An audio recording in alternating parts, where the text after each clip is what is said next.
Here I am in Somerville and very, very delighted to welcome you this evening.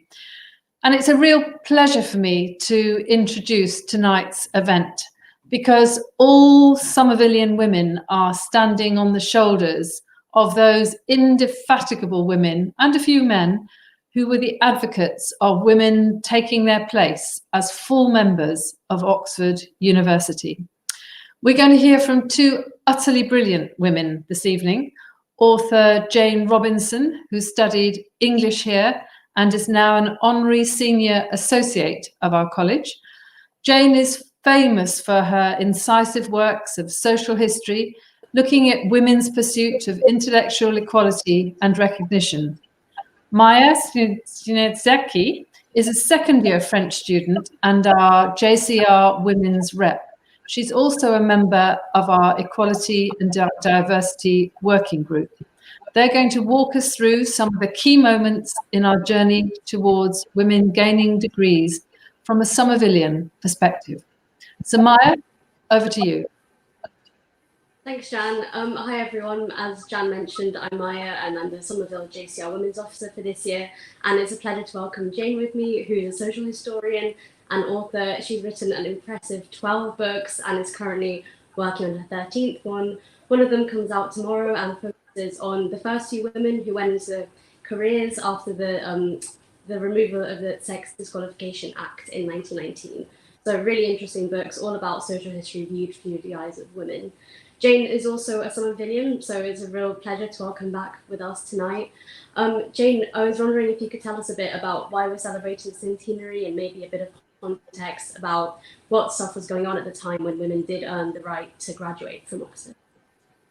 Yeah, well, hello, Maya, and hello to all of you. Thank you for joining us. It's lovely to see you. I wish I could see you in person, but it's great to know that you're all there and that we're all together. Yeah, we'll talk about the context of this as we go on this evening, but it's a really special occasion today. We're marking exactly 100 years to the very day since the first women at Oxford were granted degrees. So that's a milestone not only in the history of feminism, the history of the women's movement, the history of access to higher education, but it's also an important milestone in the history of Somerville. So it's a story of women's rights that we're going to be talking about, but also it's an important part of our history. Completely. And as you said, this is quite a Somerville specific event because I'm surrounded by different things which we have in the Somerville archive. So this is actually all going to be up in Green Hall, which is just by the dining hall. So if any of you are interested, please go and check out the exhibition, which will be up for a while, and you can get more information on Women's Centenary, particularly in Somerville over there. Throughout the event, you can also put questions into the chat, and hopefully at the end we'll have some time to answer them, which would be amazing. So keep them coming and we'll have a look at them at the end. Jane, to start off with, I wanted to ask you what was the mood around the time of 1919 and how popular was the idea of giving women the right to graduate from Oxford? Well, perhaps I should preface my answer to that by just reading you a little quote that is from a gentleman called Dean Bergen. It was a sermon that was given in the university church. This was back in 1884, but things, as you may know, changed rather slowly at the end of the Victorian era. He said to an audience that included women, and he was addressing the women specifically, knowing that they were already campaigning for degrees, he said, "Inferior to us, i.e. men, God made you, and are inferiors to the end of time you will remain. But you're none the worse off for that." And I think that probably is one of the most patronising comments I have ever heard in my life. It's said that even then it was greeted by gales of disbelieving laughter in the congregation in the university church. But that is the sort of attitude that was prevalent at the time. That is the sort of environment, ideological environment and political environment that women campaigning for degrees had to face. And it wasn't just a matter of ideology either, really. There were pretty high profile medics at the time who were absolutely convinced, and whose mission it was to convince everybody else, especially academics, male academics, that women were physiologically and emotionally incapable of any intellectual activity, certainly any meaningful intellectual activity. So it would be dangerous to give women degrees, because where would it end? You know, if they got degrees, heaven knows they might even get the vote. And if they got the vote, they might get into Parliament. And if they got into Parliament, we might have a woman prime minister. So, you know, this was the thin end of the wedge, and it should be stopped immediately. So there was that argument, but there was also the argument that ran very neatly alongside that women shouldn't use their brains too much because they'd wear them out. And we needed our brains in order to concentrate on our children and on our husbands and on our homes. And it was a very simple choice that was presented to parents thinking very progressively of sending their daughters to university. Either you get a highly educated daughter, whom of course nobody will want to marry because she's bound to be ugly. Otherwise, why would she be wanting to spend time studying away from her social circle? Either you get her, a blue stocking, or you get grandchildren, because you won't get both. If a woman uses her brain too much, her womb will wither, and that's it. The family line stops dead, all because she's got this crazy idea of wanting to go to university. So the prejudice against women was pretty strong at the time. Yeah. Also, sorry, go on, Maya. Oh no, I was going to say we're talking about quite systemic prejudice and discrimination then all throughout the country, really. Absolutely, yeah. It wasn't just to do with access to higher education. You're right, it was right across the country. But a very specific argument to do with women going to university was that it costs money. And what father was going to spend, it was about £100 a year, I think, at the beginning, which equates to about £3,000 now, which may not sound too much, but when you think that was almost the yearly salary of a skilled worker, that puts it in perspective. And if a woman was strangely going to marry at the end of it, then surely that was wasted money. So the economic argument was quite strong as well. Somervillians now are as they have ever been, and that means that they were not going to accept treatment like that. But they knew that they had to be tactful about campaigning for degrees, because if they were shrill or if they were strident, then people like Dean Bergen, that I gave that quote from, were going to say, there, I told you, women intellectuals, they're all battle axes. I was right after all. So it had to be a very, very careful campaign, I think. Can you give any examples of what had to be careful about the campaign, or how are they restricted by all this repression that was going on at the time? Well, at that time, we're talking the end of the 19th century, beginning of the 20th century, just before the First World War, a woman's reputation was everything. And also parents' reputation by reflection were damaged if it was thought that your daughter was behaving in a bizarre way. So there was that to be kept in mind always. You had to be seen to be behaving properly. A wonderful Somervillian called Eleanor Rathbone was one of the people who organised a petition in 1895 to try and get the university authorities to see sense and allow women to become full members of the university, which would mean matriculating and taking degrees.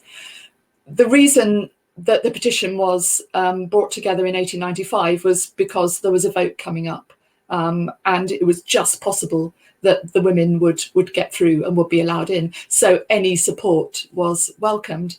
Eleanor got the petition together. Sadly, it did not succeed, but it was just this slow chipping away at the establishment and this slow changing of people's minds and perceptions, which was what Somervillians were so good at.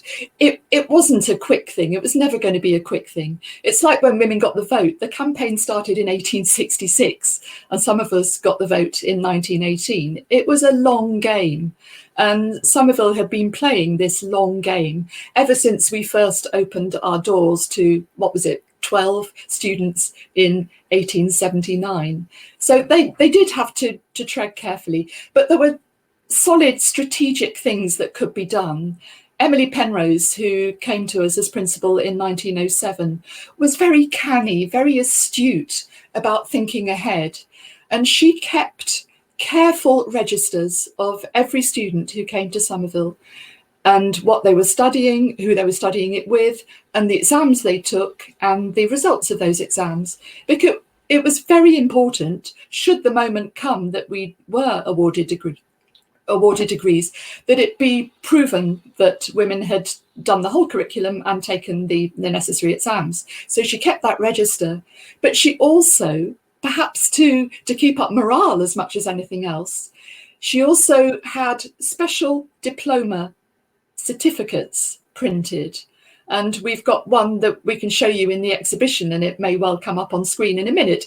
It's in the logbook that you've got in front of you, Maya, that is a record of the most important moments of Somerville's history.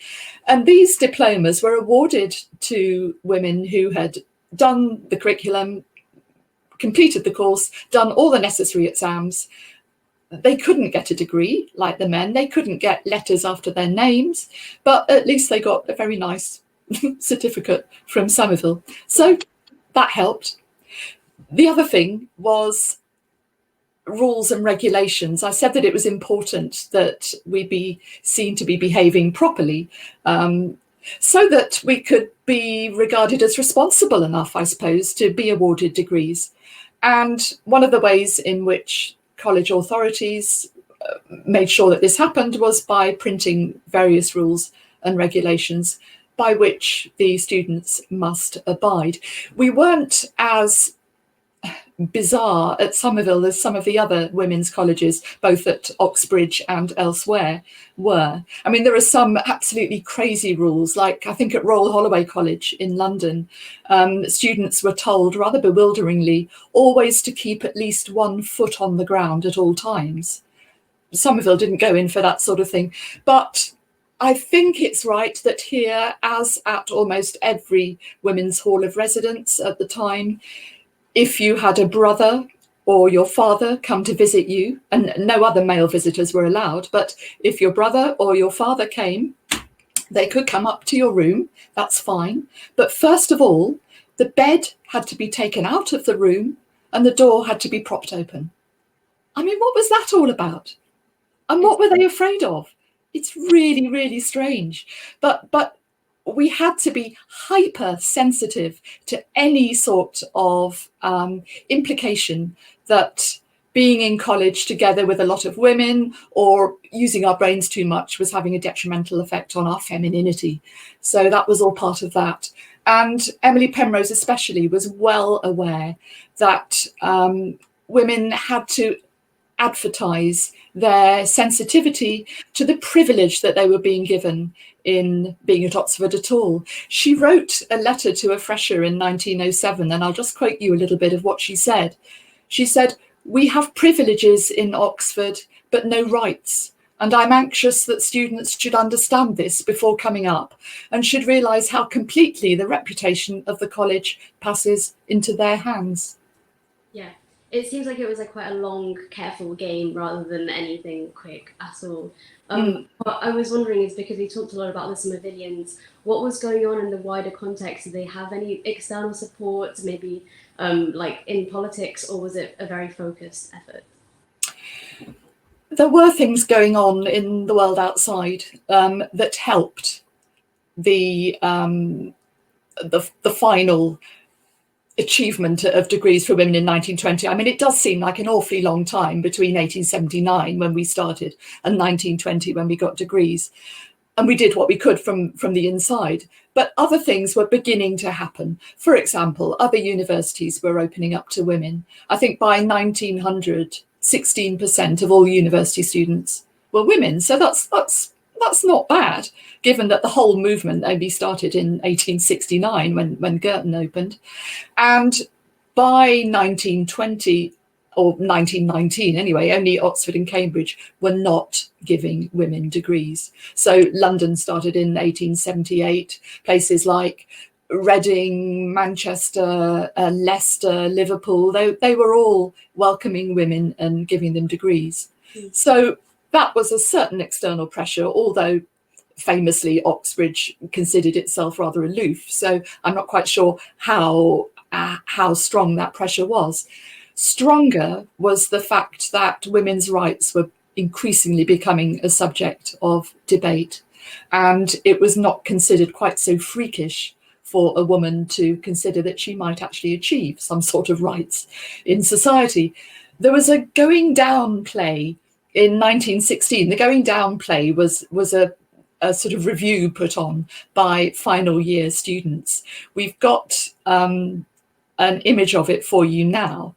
And it was a satire put on by the students on how the university needed women, especially in 1916, because men were away at the wars and we needed the money. The university needed the money that women brought in. So there's a lovely programme, which you can see on your screen now, for the Going Down play 1916. It was called A Mess of Pottage, and it was quite an edgy, quite a biting satire about how the university needed women. And it's got a very, very wonderful cast. You can see Thomas More is there, Hamlet. There's a chorus of decadence. It must have been huge fun, I think. But it just shows us that students at Somerville were well aware of their position and were not just going to sit back and accept it without making some sort of noise about it. The poverty of the university in wartime leads to another reason why women were perhaps accepted almost immediately after the First World War. And that's because, as everybody knows, women stepped into men's roles during the war. They began to get the confidence that they could do what had before only been done by men. Confidence was a huge thing at this time. And also expectations for women were beginning to be raised. So that was quite important. In 1918, of course, women got the vote. Before that, though, I should mention something else that's in that lovely logbook that you've got in front of you. And I should just also say that Maya's in the John Stuart Mill Library in Somerville, which is such a wonderful place to be, and that fabulous logbook in front of her. One of the pages in that logbook describes the important step forward of women being accepted to study for a bachelor degree in medicine at Oxford. So this is 1917. I think it was 1874 that the London School of Medicine for Women was opened. So there were already women doctors and surgeons, and indeed they were proving themselves on the front line in France during the First World War. But it wasn't until 1917 that the university thought, might be a good idea to have women medical students here because it'll mean more students. And of course, we needed all the doctors we could get during the First World War. So that was an important moment. And yeah, women got the vote in 1918. So it's a bit silly if you're saying women over 30, that's all, not younger than 30. But it's a bit silly if you're saying that females are capable of wielding a vote with a sense of responsibility and civic service, and yet they can't be awarded degrees for doing exactly the same exams, exactly the same courses, even exactly the same schools and finals as men. That didn't make sense. Yes, the final external thing really was the 1919 Act that you mentioned in the introduction, Maya, the Sex Discrimination Removal Act. There's a very short little notice about it in the logbook, but it was a very important thing because it was the piece of legislation that was supposed to open the doors of the establishment to women and to welcome them in. As it happens, it didn't quite work out like that, but it did encourage Oxford finally to say, I think it's time that women had degrees. I will at this point just say that Cambridge amazingly held out until 1948. They didn't give women degrees until 1948. That's shocking, absolutely shocking. So after the Second World War as well, not even after the first one. I was going to say, obviously, amazing that women finally managed to get the same degrees as men that they should have deserved years ago. But what else was lacking for them to feel like they fully were members of the university? Was there anything that they still had to overcome once they got that right? Yeah, it wasn't the end of the road for this campaign. It was still cause for celebration, and I mean that's why we're celebrating it now. And in Pauline Adams, our former librarian, in her fantastic book Somerville for Women, she talks about a celebration dinner on the very day of the first graduates getting their degrees, and it was such a posh dinner that there was real cream with the pudding. And they made toasts in lemonade. I mean, this was shortly after the war. Stuff was in short supply, but this was a real party. So there was a sense of celebration, double celebration actually, because Somerville had been evacuated to Oriel during the war, while the military hospital moved into the buildings that we know and love.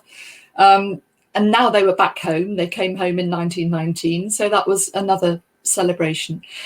There was a lot to be happy and satisfied and gratified about. Emily Penrose had been awarded a DCL, which was a fantastic honour, and friends of the college were fulsome in their support and their congratulations. But, as you say, it was not the end of the road. We were not yet full members of the university. Which means we didn't have equal status with the men's colleges. For example, women could not stand for election as Vice-Chancellor. And as we all know, we have our first woman Vice-Chancellor now.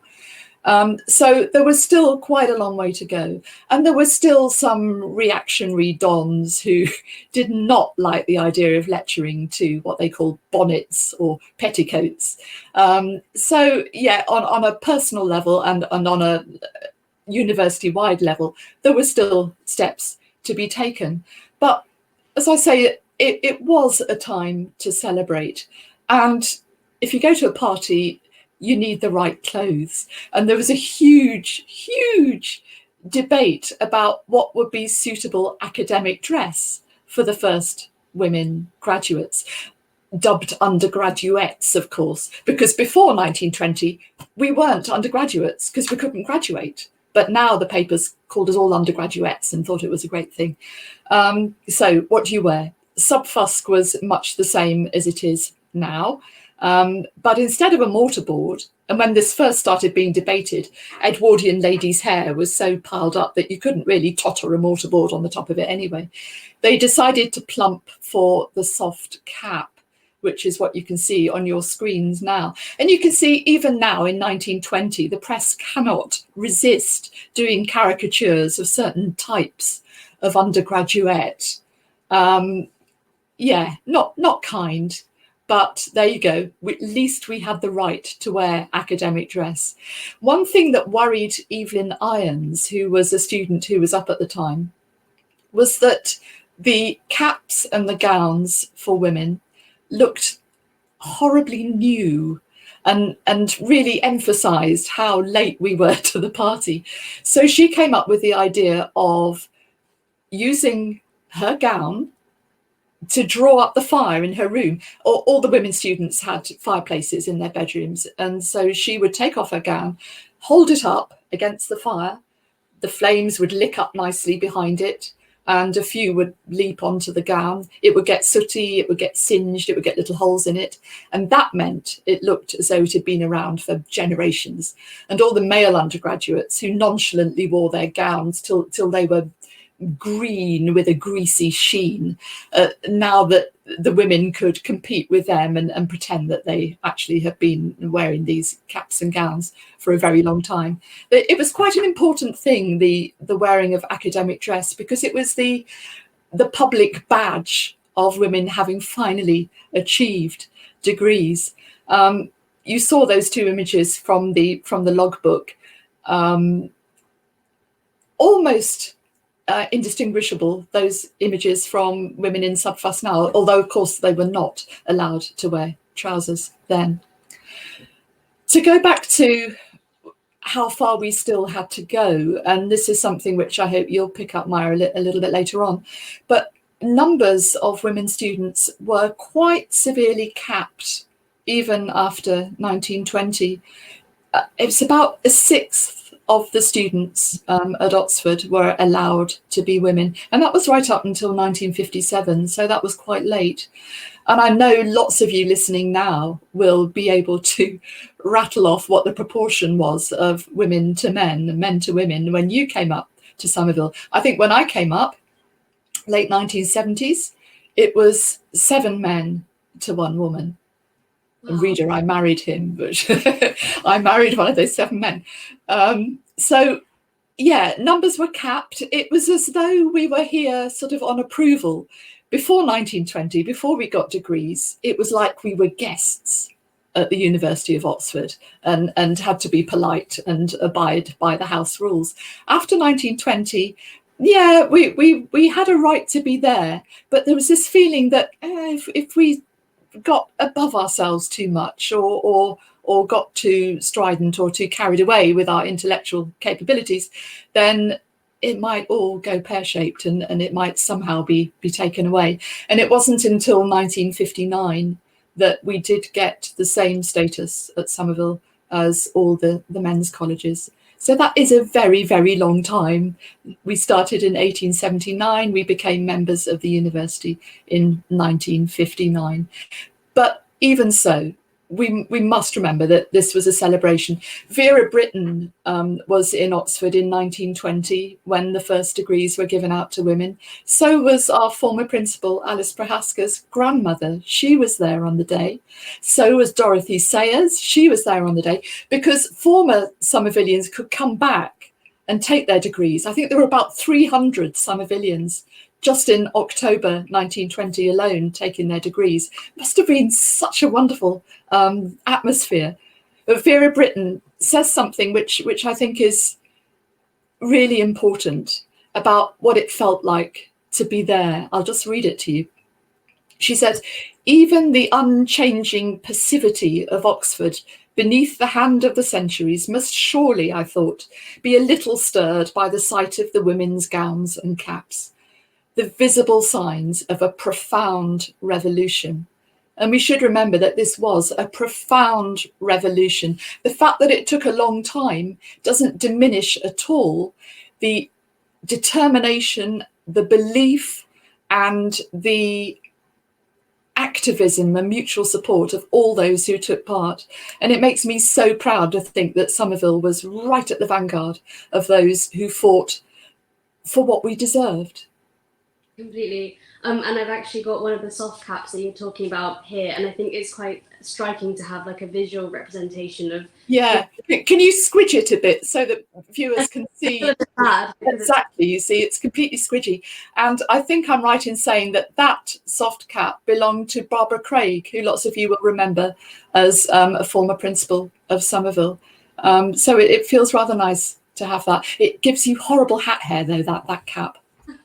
Definitely. And I think what you said, especially about celebrating how far we've come, because you said that the ratio of men to women was 7-1. And I know that the year that I joined last year, 2019, was the first year actually there were more female undergraduates than men joining. So it obviously shows the massive leaps that we've taken forward just in, well, it's taken a while, definitely, but in like relative to how long the university's been going on for, it was quite a fast change. So that's really impressive.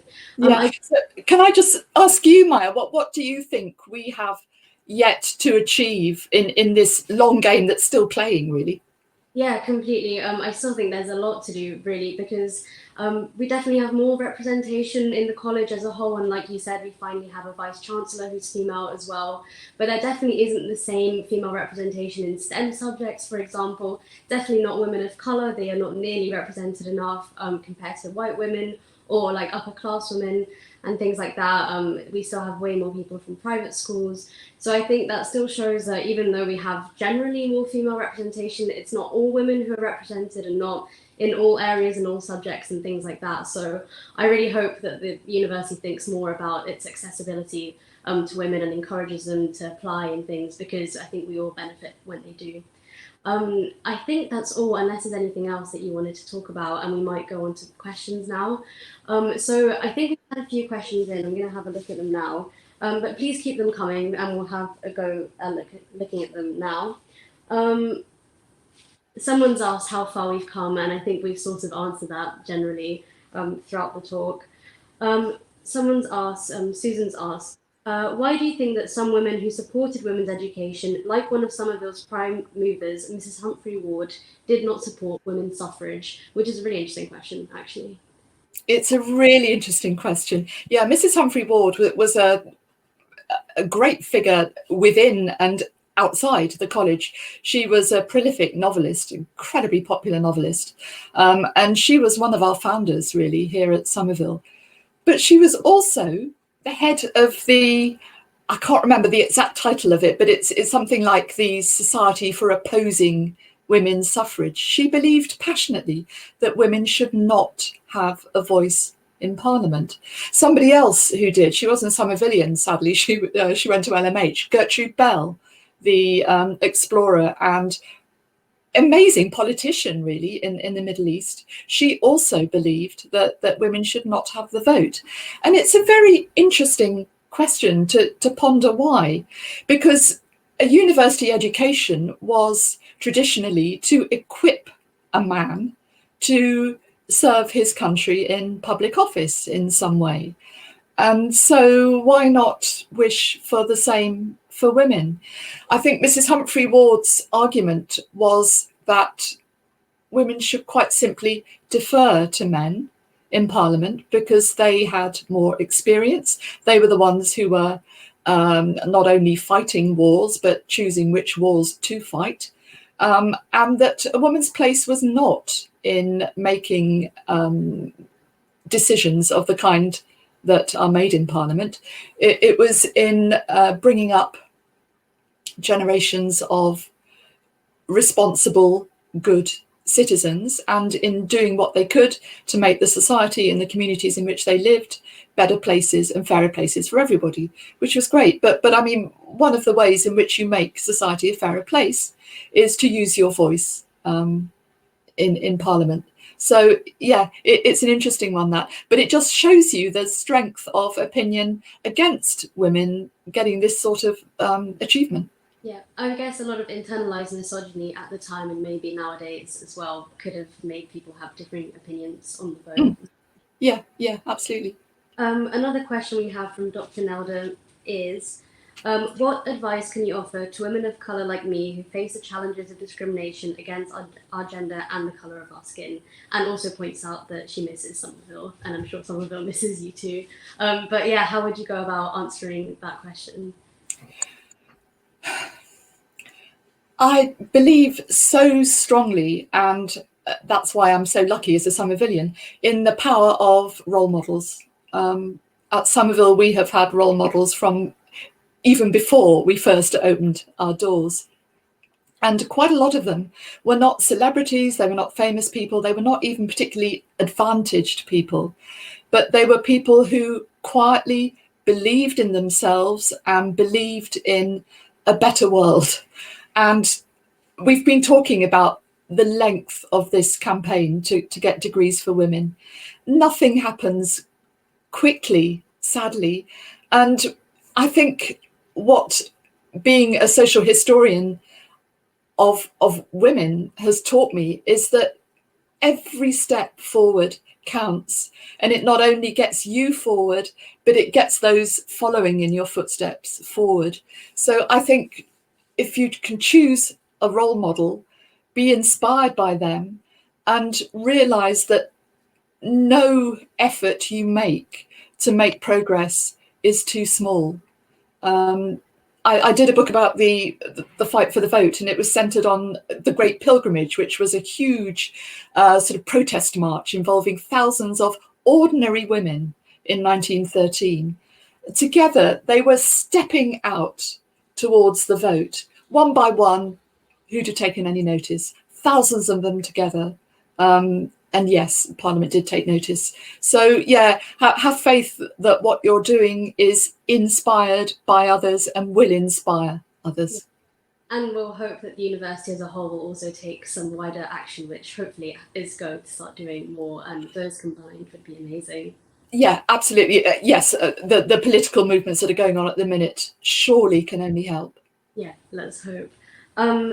Trudy has asked if you would tell us a bit about the men who supported women getting full membership of the university, which I think you mentioned at the start, but would be really interesting to hear about. Yeah, yes. Oh, I'm glad you've asked me that, Trudy, because it was a slow process, but it would have been even slower without the support of both influential and not particularly influential, but supportive men. So some of the founders of Somerville obviously were men, the first committee members, who believed profoundly and often in the teeth of great consternation from their peers that Somerville was, to say a good idea sounds too weak, but was a necessity, put it that way. And we would have really struggled without ideological help, political help, academic help, and financial help as well. You see, the men's colleges had generations of endowments and bursaries and scholarships behind them. We had to start from scratch. And remember all that prejudice I told you about at the beginning. We had to start against a landscape of people thinking that it's not worth spending any money on a woman's education. So who's going to endow a scholarship? So yeah, the men in our life as Somervillians were hugely important. One of them, Gilbert Murray, there's a lovely photo in the exhibition of him and Emily Penrose on the day she got her DCL. They were companions throughout the whole of this campaign. Yeah, no, I think it's really important to recognize the effort which helped us along from men, and I hope that they'll continue to get involved more and more with the feminist movement. I think definitely speeds up change when you work together. Someone's asked on the topic of intersectionality, this is from Jack. He's asked how intersectional was the movement that led to degrees for women, and what could we learn from them and put them into practice today? It was extremely, one of the things that any woman activist had to do in the 19th century and before, but especially in the 19th century, was network. And that was something we had to learn. And that was something that being at university helped with enormously. It was often the first time that women got together with other women and were able to give each other mutual support and therefore move forward.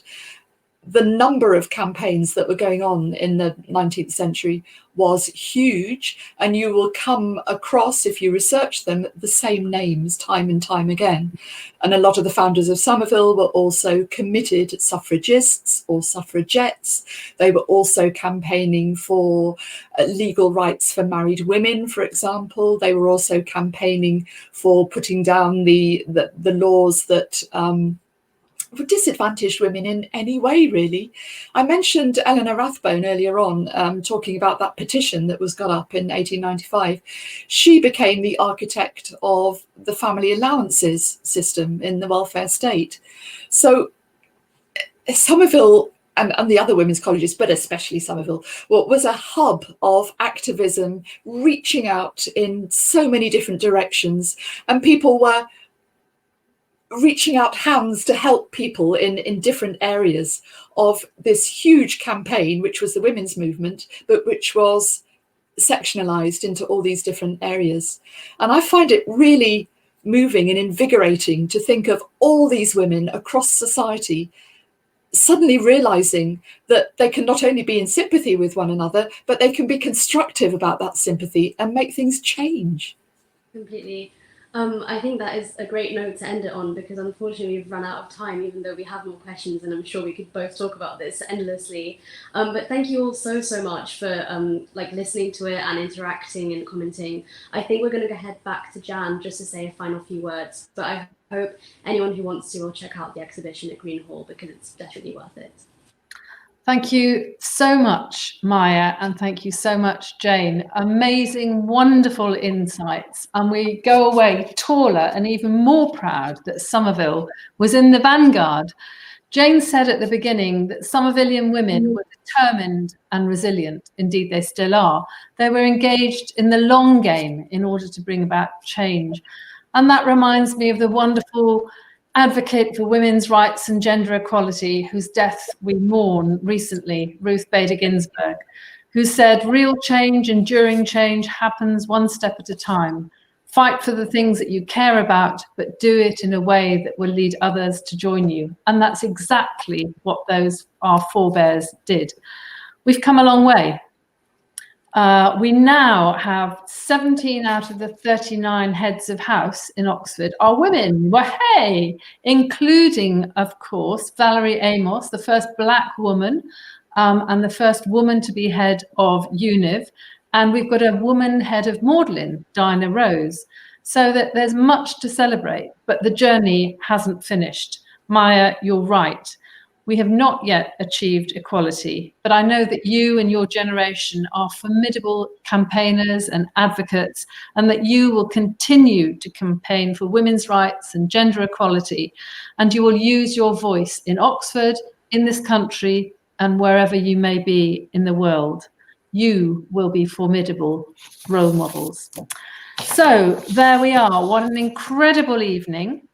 But as with all of our other events, we have made this evening's discussion free because we love having as many friends from around the world attending as possible. However, if you are of a mind to support us, we're currently working hard to raise money for our COVID hardship crowdfunder, which will support students and early career academics affected by this ghastly pandemic. The crowdfunder this afternoon reached its halfway goal, which is fabulous news, and we are very grateful to all of your help in getting that halfway to the finish. And right now, it's just popped up a little sign telling you how you might wish you could donate some money if you wish to.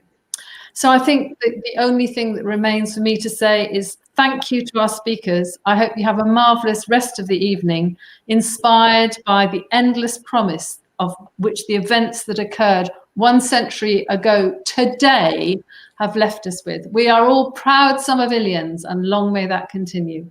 Thank you very much.